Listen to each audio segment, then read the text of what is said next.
posting the agenda here in the community call whiteboard channel. So for those of you who may be on this call for the first time, the way this works is we've got, obviously you're in this channel for the general community call stage, and then above this and on the left in the Discord, you'll see community call whiteboard.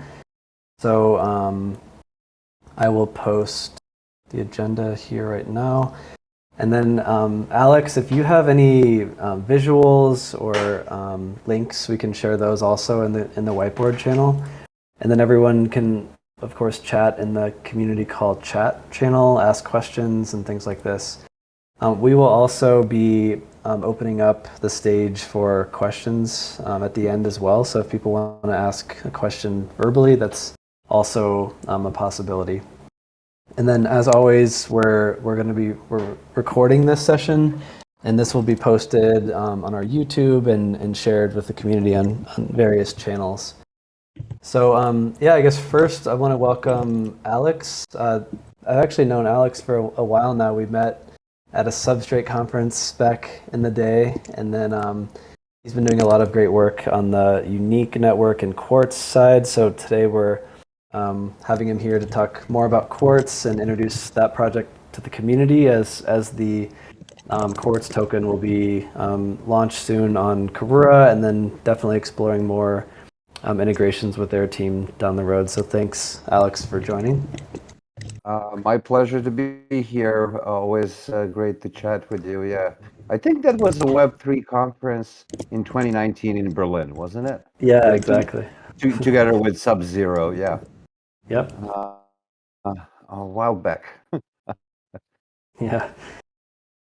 And then, okay, so then the other thing, so we'll also talk today around the kUSD upgrade to aUSD, as these the two stablecoins are in the process of merging into one and becoming aUSD. So people may have seen that the voting for this merge has actually gone live. We'll post a link to that as well in the community call whiteboard channel here. And then the other thing that we'll talk about is a quick update on the Karura parachain slot. So Betty, I think maybe why don't you get us started with quick updates, and then we can let Alex kind of take the floor and talk through Quartz and Unique and what they're building. So if you want to get us started with the kUSD upgrade, that might be a quick update, but go ahead on that.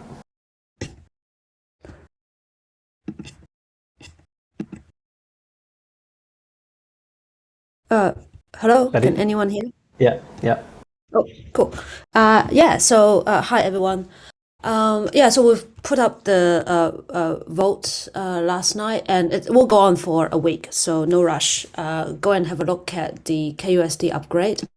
And this is one of the first step of the entire, I guess, unifying kUSD and aUSD, having one single fungible native stablecoin on both Polkadot and Kusama. So ultimately, what you will get is, you can use your KSM assets as well as KR assets, and you can mint aUSD, and that's fungible and can be crossed over to Acala and the Polkadot ecosystem, and can also flow across to all the parachains and dApps on the Polkadot side, and then vice versa, right? So essentially that kind of joins the two economy together and allowed the two economy kind of like support each other and grow together with one stable coin. So that's the overarching goal for upgrading the stable coin to one. And then the first step that we are taking, which is the vote. Are we posting this somewhere? Can I post it? Yeah, I just posted it. Oh, okay, cool. Yeah. So this is the first step that we are taking to implement the upgrade on the Karura side. And then I guess from a user perspective, there's no actions needs to be taken. It will just be after the upgrade, you will see on the application side, what was kUSD will become aUSD after that. And of course, behind the scene, there's a number of changes. Behind the scene, so on chain, there is a token registry. I believe that's like the first cross-chain token registry defining a standard for cross-chain assets, both natively as well as non-native assets.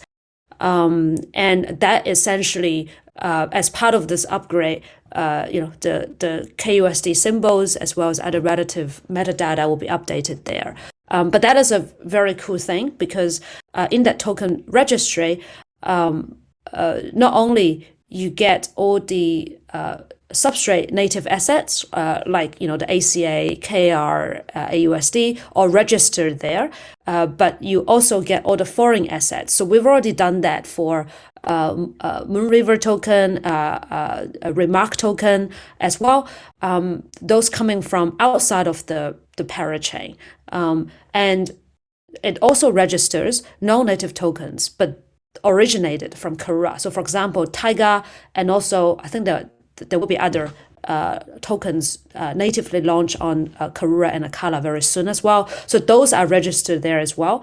And then also once we turn on EVM, obviously not every ERC token needs to be at the native level, but some of those ERC20 tokens might want to be integrated in the native layer for a number of reasons. One, they can be integrated into the DEXs or maybe want to be used as collateral. So those will be made also registered in the token registry and can be used natively. But also, I think we've just announced a bridge. So that bridge will bring in a lot of different type of liquidity. So if you operate on other parachains and the dApps require liquidity coming from Acala, then we're also very happy to route those assets to you. And how we do that is those ERC20 tokens can then be made native token, and then that can go through XCM. Trustlessly go across to the other chain so we can support liquidity that way for other ecosystem as well. So so it's a very powerful token registry that we haven't actually publicized it a bit, but we've been using it for cross-chain token listing, etc. Now it comes to a time that we use that for our native token and to support this upgrade into unifying aUSD for both networks. So so that's most of the update. But right now, I think the kUSD is not only just on the Karura chain, but also on Bifrost and Zenlink. So we've notified all of the teams so that we can collaborate, so that they can also make the upgrade seamless as well. And it also means I think the expected upgrade time will be next Wednesday on the 6th. So after that time, everything on Karura kUSD will be aUSD, and it also will mark the beginning of us sending aUSD kind of like over to Moonriver first, and then probably A-Star a bit later once they've got the tokens sorted out there. And then you will start to see aUSD pools launching on Moonriver, and then maybe also lending markets and things like that. So that probably marks a tiny humbling beginning of like crossing bootstrapping across multiple parachains that we've been working together for quite a while. So that's that, and then locally on Karura, the first set of the programs, like the incentive programs, are about to end. So we've gone through quite a long process of making sure, or technically everything's working. We've done multiple upgrades of LKSM. So now it's very robust for the liquid staking, it can actually spin up solvent accounts on the parachain, which means it can have a huge upper limit for how many validators and how many validators that we can incorporate in the liquid staking protocol, and then also support the growth of the protocol, and then also make the improvements on instant withdrawal as well. So after the aUSD upgrade on Karura, there will be another big program that will push for liquid staking on Karura, LKSM, and then also a number of the liquidity pools there, so that we can get ready for kind of supporting aUSD issuance that's demand coming our way. So that's probably going to happen in the next week or two. So keep an eye on any of the announcements on the program. And in any case, you could just move your KSM over, because you're not going to lose staking reward, because once you move that over, just stake that into the liquid staking protocol, and then you can just wait there. I think right now it's like 17% of the reward. And then there's another rotation of the validators coming up soon, so that it will probably bump up the reward a little bit just to optimize the validator rewards. So if you park your KSM there, enjoying 70% there, and then the next week or two, there will be multiple programs open, and then you can figure out what's best for you to stake or participate as LPs. Yeah, so that's a bit of update from my side. Awesome. And I will just add something that I guess wasn't on the agenda before today because we hadn't announced it yet, but Betty kind of alluded at the bridge that we announced today. So just a little detail on that. I'll add a link to the chat here as well. But so I guess people on the call probably saw this, but the Acala and Karura, we both just announced today that we'll be joining the Wormhole bridge. So this is really exciting, not only for us, but for the whole Polkadot and Kusama ecosystem. This is a multi-chain bridge that some people may be aware of, but this really starts connecting the Polkadot and Kusama ecosystems to the outside world. This bridge will connect us to Avalanche, Binance's newly named BNB chain, Ethereum, Phantom, Oasis, Polygon, Solana, and Terra.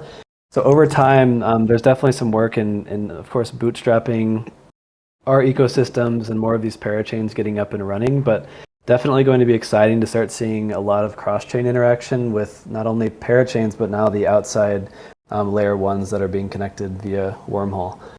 So just wanted to add detail on that. And then the last topic we have before we bring Alex on to talk about Quartz. Betty is the Karura parachain slot and slot number 2. Do you want to maybe give some background on that? Sure. So it kind of like pays to put out a little bit of context for how Acala and also Karura operates its own chain. So if folks remember, we had this white paper of Sovereign Wealth Fund, a decentralized sovereign wealth fund. And then the whole point of setting the treasury, which later renamed to Acala Treasury, the whole point of setting that up is we have a non-inflationary model of our tokens. So both ACA and KR are non-inflationary. So we don't print more token in order to, I guess, continuously print token in an inflationary form and then reward things like crowd loan and other type of operation we need. In our design, we don't do that. So in order to be sustainable and be able to get a slot continuously on Polkadot and Kusama, we set up a sovereign wealth fund per se, a decentralized one on chain, which is called Acala Treasury now. And then that treasury holds foreign assets such as DOT and also KSM, and also potentially other tokens that down the track, Acala and Karura may require some critical access to certain parachains or certain operations. That's how the Acala treasury is set up. So and then we're lucky enough that before we launch, we've managed to build up a little bit of the Acala treasury. With that, I think by our initial proposal, there's a portion of the Acala treasury can then be also used to power the Karura network on Kusama's Quartz or the slot auction bid.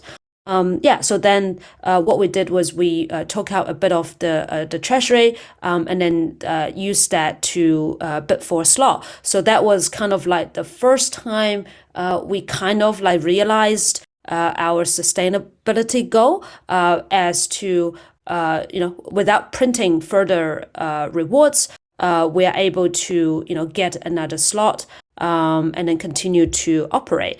And then for any of the I guess KR and also the AUSD that we have, then we can mostly focus those on growing the network, and for all the upcoming programs, that's where we can deploy those rather than operationally have to get a slot using inflation. And then for the slot that we got, we also got a pretty good deal. I think we only put down about 9,000 KSM, so that was a pretty good deal for another year of operation. So pretty happy about that. And then it also give a bit of certainty of what's happening next, right, for Karura. And then so we'll see what we can do for Acala in 2 years' time. But there's a bit of time on the Acala side. So yeah. Awesome. Thanks. So I guess that's the updates on the Acala and Karura side. As Betty was mentioning, of course, there's a lot of focus on AUSD and helping inject AUSD liquidity in various dApps and parachains across the ecosystem. So one of the things that I'm excited about today is to learn more about Quartz and their parachain on Kusama, as well as Unique, which is going to be their parachain on the Polkadot side. Alex is going to be with us today to talk more about what they're building.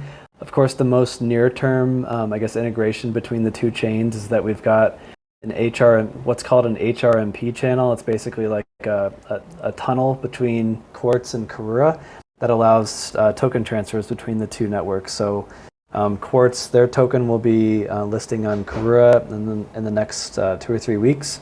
So that's kind of one thing we'll be discussing. And then I'm also curious to talk about some potential use cases for the AUSD stablecoin within their ecosystem. So Alex, definitely feel free to take it away, and looking forward to learning more. Sure, thank you.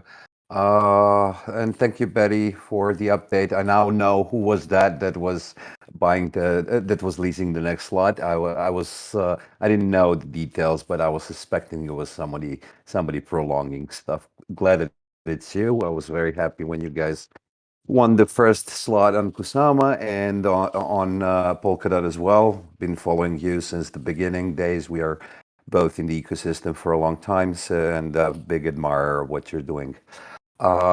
Okay, so for all the audience here to learn a little bit about Unique Network and its Quartz parachain on Kusama, we have been around Polkadot ecosystem since early 2019, I guess. We started slow with kind of infrastructure projects, did a number of them. Thanks God we had Web3 Foundation at that time launched grants, and they needed a lot of stuff to be built, and we had some smart developers. So we started building, and we really liked what Polkadot was doing, what Parity was doing with the substrate and all. And we saw a huge potential in it. I realized also that it's a very hard technology to kind of grasp and really, get behind and really kind of understand fully, which also played to our advantage. So we pressed on with different things. And then at the same time, we did a number of NFT projects in 2019. So by the end of that year, we saw that nobody was really building NFT stuff in the Polkadot ecosystem. There was just, at that time, there was just Sean Tabrizi did kind of proof of concept for CryptoKitties on it, but that was an experiment. As a last grant we got at the end of 2019, we built the first NFT palette. And when we released it in February 2020, we were like, wow, this is something really powerful.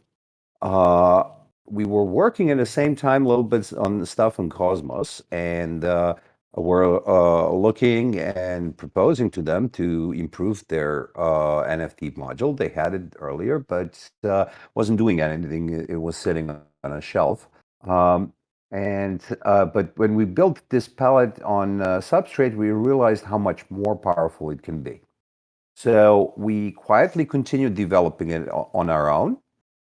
Designing things, kind of looking into ways how we can make it really use the power and flexibility of Substrate. And we released our first testnet in scope of Hakusama. It was the first hackathon in the ecosystem back in August 2020. And that was the moment when our kind of project started to be public.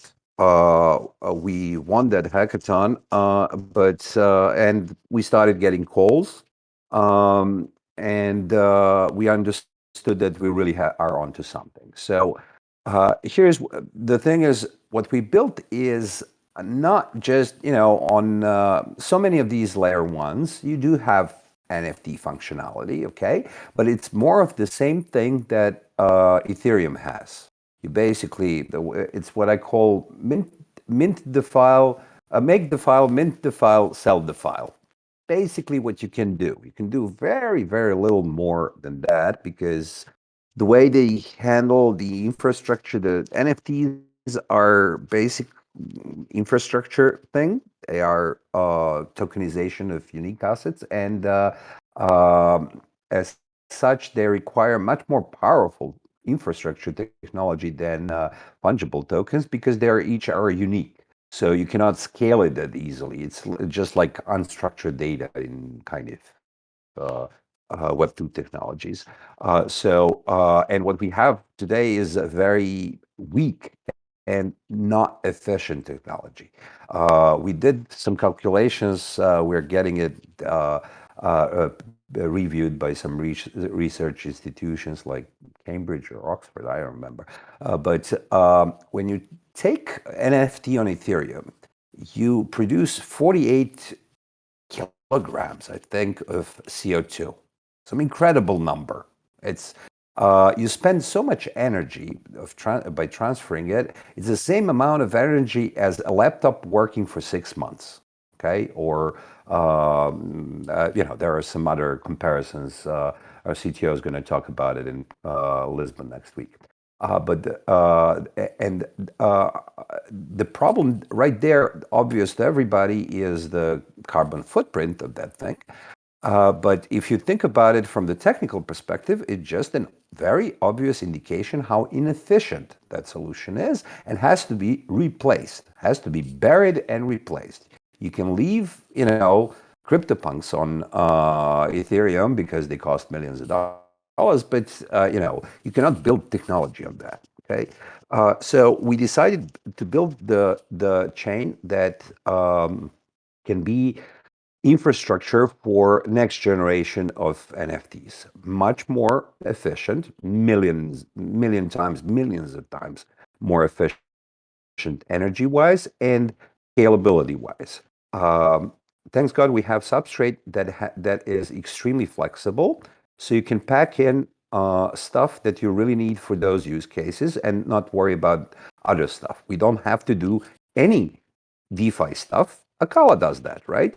So we focus only on NFT use cases, and we put in the blockchain things that are relevant to it. And thanks to the forkless upgrade, we can also add to that stuff. So what we did, we built initially lots of experiments. First of all, we made a native palette that with the same methods as ERC-721 makes NFTs, but does it natively. It doesn't need the smart contract for that. The blockchain handles it. So therefore, it is much more efficient, scalable, and all the other stuff. For the fun of it, we did also the same thing for refungible tokens. These are fungible tokens that own NFTs. So, fractionalization is built in the chain. You don't need smart contracts, you don't need DAOs, you don't need UI for DAOs, you don't need any of that stuff. 3 commands, and that's it. We're now starting to play with UI stuff for that so that anybody can do it. Then we used some stuff that Parity did for scheduling and made it available for NFTs, which means that you can do subscriptions, you can do exhibitions of an NFT, for example. So, you can give somebody a right to view a movie that's NFT and give them 24 hours or a month or whatever to do it, okay? You cannot do that stuff in Ethereum. You can do this stuff on Substrate. So we really pressed on it. The biggest thing actually we did is our sponsoring palette. That's something we are kind of encouraging all other chains to use. We built it for that hackathon back then. It is basically a palette that allows any D app to sponsor transaction fees for its users in any way they want. For us, I think it's a very critical component because it allows things like freemium gaming. It allows mass adoption of NFTs, which NFTs are supposed to be. They're supposed to be a mass market product. They're not supposed to be just crypto market product. This DeFi stuff is hard to understand. It's for really people who understand things about finance and about crypto. But NFTs are kind of regular people's product and are supposed to have mass market impact. But you cannot have that if you have to have some crypto that you don't know even how to handle, how to open an account, and kind of you need to have it just to do something. Okay, that's a barrier right there. That's incredible, and we are fighting it from the beginning. We saw a great example of that with NBA Top Shots, right? If anyone has kind of worked on it, well, played with it, you can see an example of that for a very simple collectibles use case. Our idea is that we make NFT infrastructure that is, first of all, very powerful, secondly, very flexible, because these are NFTs, again, so that anybody can implement what they want, and then enable mass adoption from both sides. What I mean by both sides, I mean, first of all, the end users, which we do with the sponsoring palette. And then there's a bunch of projects in the pipeline that enable fiat payments and all that good stuff. And then for the developers, so Polkadot community right now is the second largest developer community among blockchains. And my forecast is that in a few years, maybe 2, maybe 5, maybe 7, it will surpass Ethereum as a developer community, simply because we have so many great projects in the ecosystem. But there are still only a few thousand Substrate developers, people who know Substrate, right? And there are millions of developers in the world. So what we are doing is we have developed a bunch of tools that enable web developers to work with our chain, with NFTs and so on. So that's the kind of our scalability idea.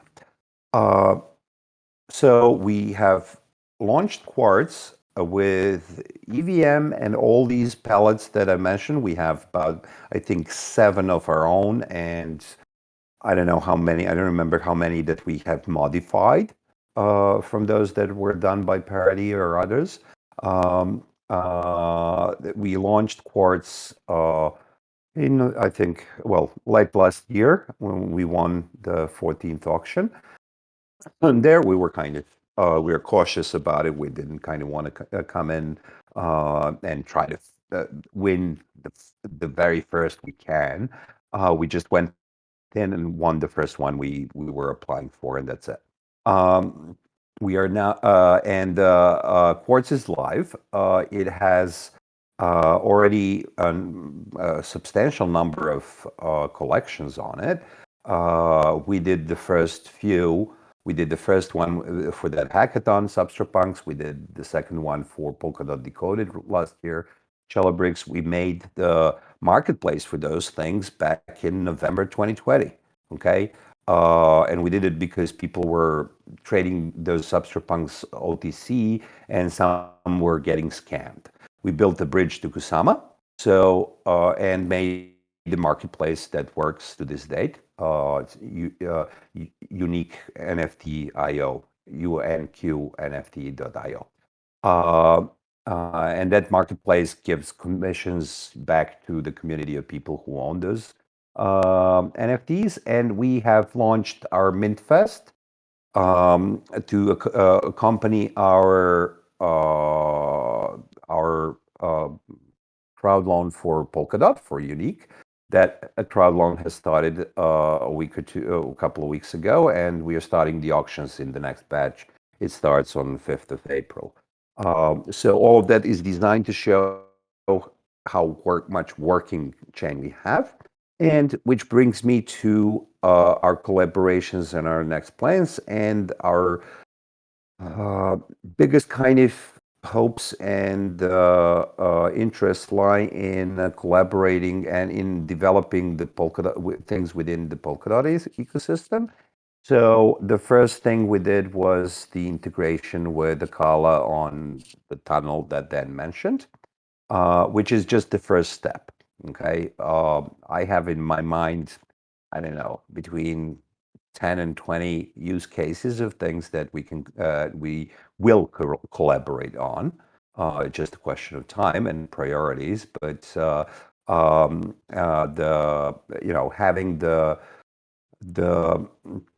tunnel to Acala is just for Quartz, is just the first step. Then we will have, because we'll have a lot of projects that will have their own token, and they can pay their transaction fees, for example, on Quartz with their token, and we need a relevant exchange for that. And Karura swap, I guess, can be that. So that's basically the end the main use case we're looking forward to. With the marketplace I mentioned, it works on Kusama. Even when it's on Quartz now, it works on Kusama because of liquidity. And what we are working on now, we have, of course, the version that works only on Quartz, but we don't want to release it until we have a multi-payment options, so that we don't kind of ruin the liquidity. When we do that, I guess kUSD will be the one of the first payment options, along with fiat, along with ETH, along with kind of many others. So the idea there is to have, I love the idea of having the native Polkadot ecosystem stablecoin. Stablecoin is one of the most important infrastructure things, and I'm very glad a colleague has built it. And we're certainly going to have lots of use for it in our ecosystem. So I think then with that, I covered most, if not more, than what you wanted to hear in the first chat. We'll open it for questions. Yeah, that was great. Thanks, Alex. I know I've got some questions. We can maybe open it up to the audience, and then if there's a break, I can ask mine too. I see this red button crypto might have a question, so I'll bring them on. And anyone else with questions, feel free to request to come on stage or ask in the chat channel as well.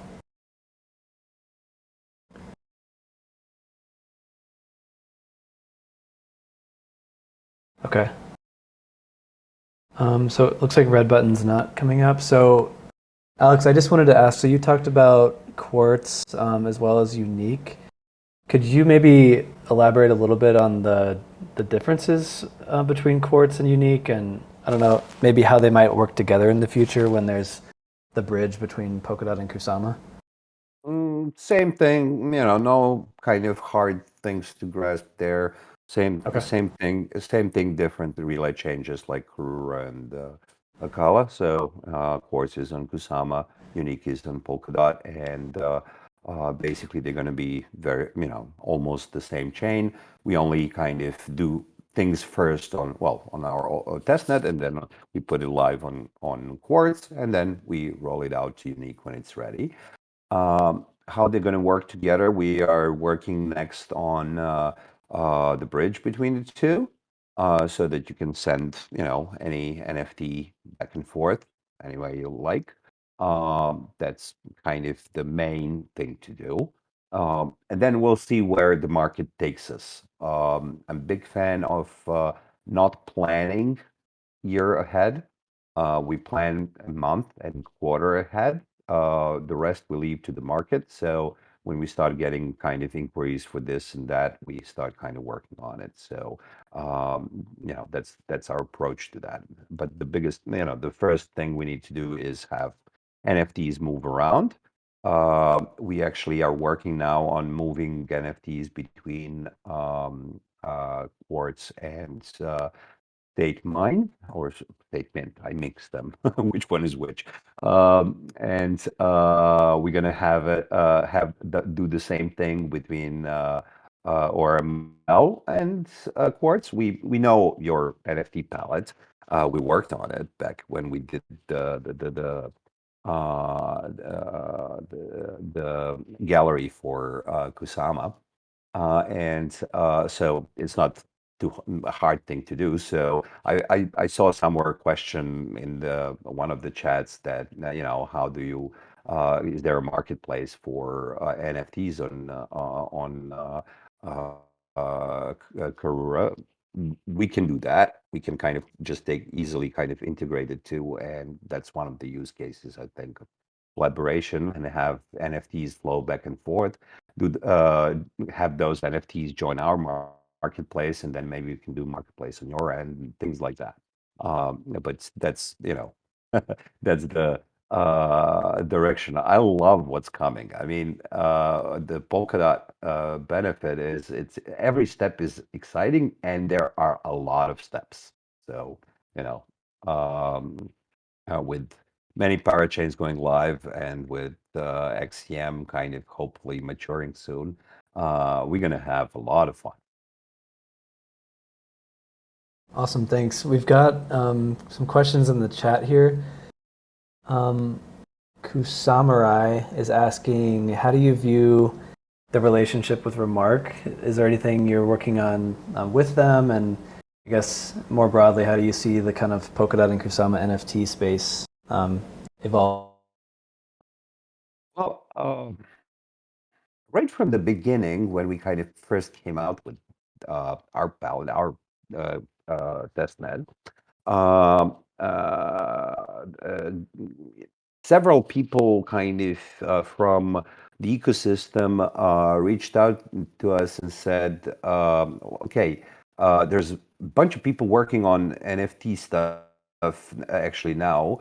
So Arul took it upon himself to create the NFT strategy for Kusama, which it's lived for 3 to 6 months, but never mind.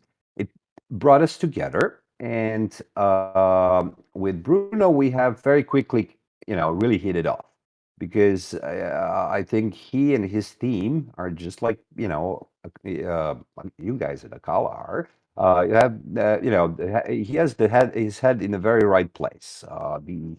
The approach of building, and building good stuff, building the next generation stuff, building innovating at every step, is something extremely valuable and is something that we are heavily supporting. So we have collaborated on many things. We helped each other throughout our journeys. They came up with the concept when they did their first drop. Well, when they were planning their first drop, they did a punk drop. Okay, so every owner of Substrate Punk received their bird for free. Okay, that was a very fun thing. And then recently, our community gave back actually because they did that. They gave a few punks to people who had their birds. But those are small things. The important things we're working on right now is actually on a nested NFT palette. Think actually we're just showing, we finished it. We're showing it to them so that they kind of accept it. We were working on this concept of nested NFTs and multi-resource NFTs for quite some time. And they did some work on it. We did some work on it. They did some work on it. We did some work on it. And the end, we'll see what comes at the end because we both work in very iterative ways. But the idea here is that we made a palette that should kind of fit their expectations, and you can use all our stuff to do multi-resource NFTs. So I hope and next thing we need to work on is the UI stuff for what they have, and we are doing that together as well, so that they can really unleash the power of their ideas and the stuff they built already and stuff we built already. When that thing goes live, it's going to be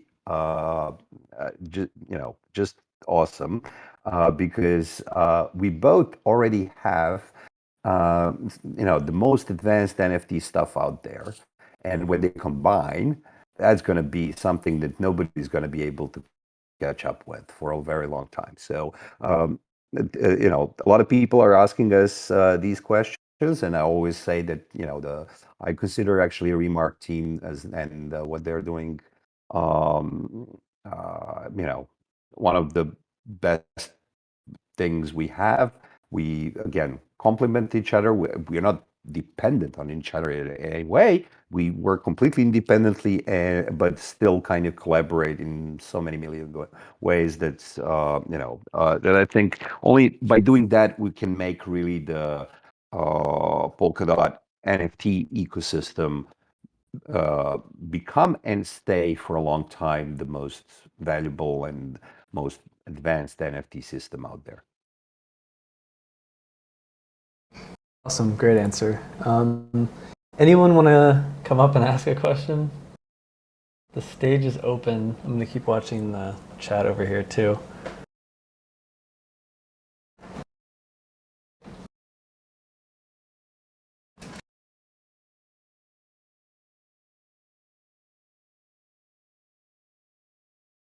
We may be able to wrap it up here pretty soon.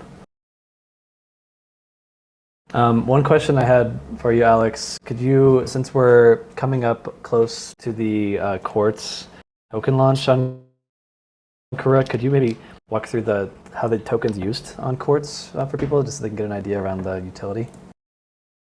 Well, we're not a DeFi chain, okay? We are an NFT chain.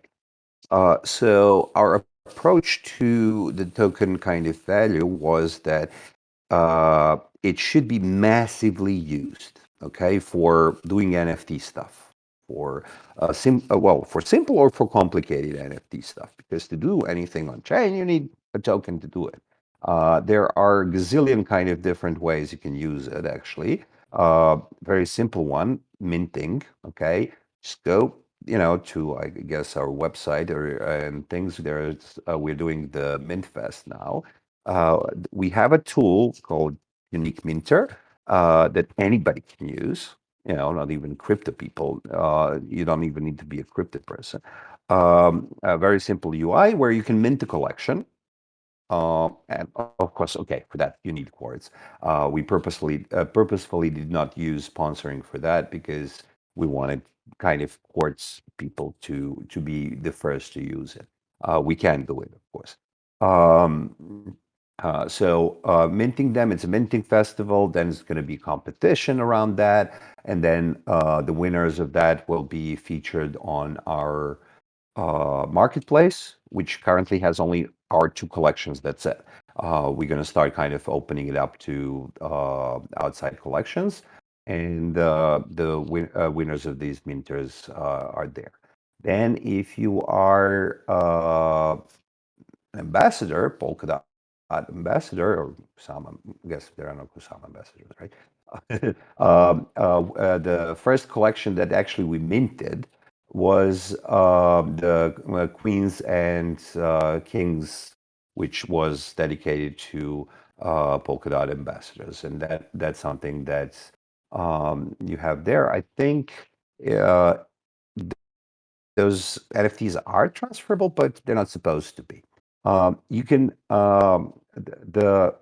the chain right now is mostly kind of we are focusing a lot on developers, okay, and people who are making applications of all kinds, and they will become heavy users of Quartz initially, and then they will create mass market kind of approach. But one thing that I'd like to kind of just point out, something that we are in the design phase of, is things. What we want to make is the app promotion program, which will basically be that token.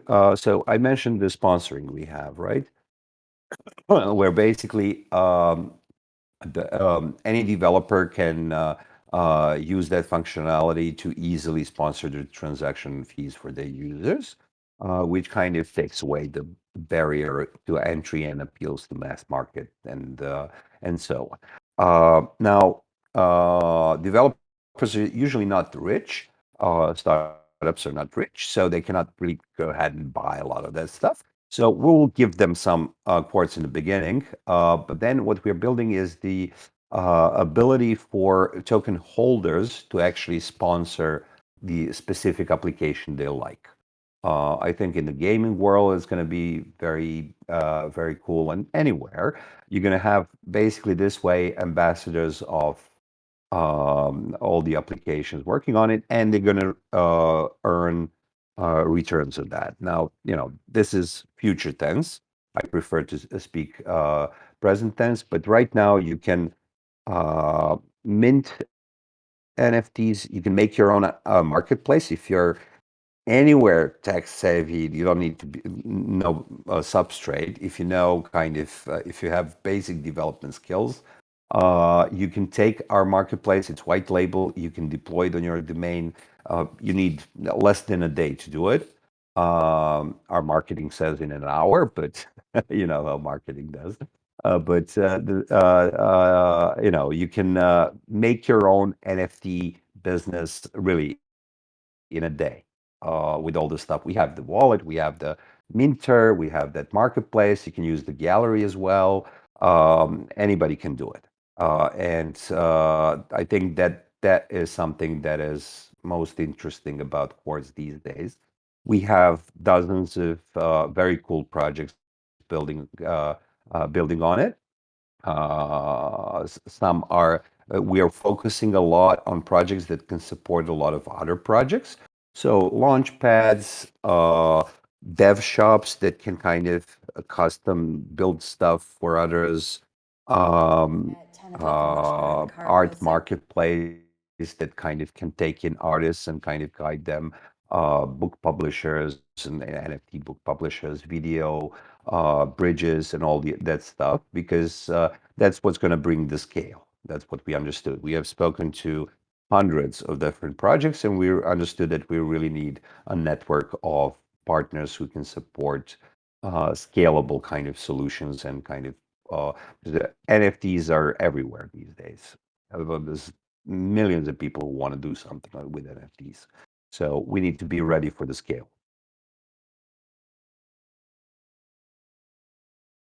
Great. I think with that, doesn't look like there's many more questions, so we can wrap it up. Thanks everybody for joining us today, and then especially thank you, Alex, for taking the time. I know it's probably pretty late where you are in the world, so appreciate the time and definitely appreciate learning more about what you guys are building with Quartz and Unique. And good luck in the upcoming auctions. Thank you very much. Pleasure to be here. Cheers, everyone. Yeah, Cool. thanks for Thanks being everybody. here. Yep. See you all soon.